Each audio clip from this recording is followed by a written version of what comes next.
It's so valuable to be able to benchmark against how other businesses are performing and being able to learn from their own experience and the way that they've approached problems in the past.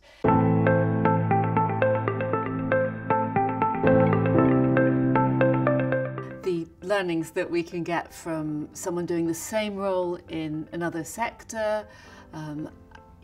they'll challenge what we think, they'll challenge our everyday thinking. I think as we move into an increasingly digital world, I think not only what your direct competitors are doing in that space, but also what ancillary adjacent businesses are doing and what also some of the tech players are looking at. I think one of the key things to make that valuable for you then is how you translate that into your world. So rather than just sort of being, well, that's really interesting, somebody's doing that in the healthcare sector, as a tech company we need to understand, well, because that's interesting,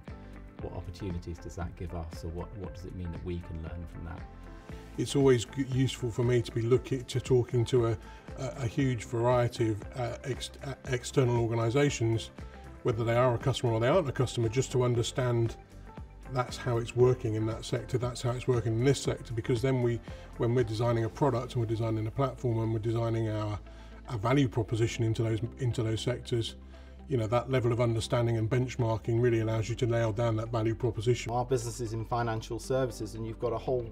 raft of companies looking at financial services and looking at products, and therefore, you know, from the ranges of Apple through to traditional players, there's a bunch of people looking at this sector and actually understanding and seeing what they're thinking about, what they're doing is really important. Every business is unique and every market is changing and shifting quite rapidly at the moment, and so not to hold too tightly to those anchors and to get too disheartened if you're falling short of them, or too excited if you're accelerating far ahead of them, because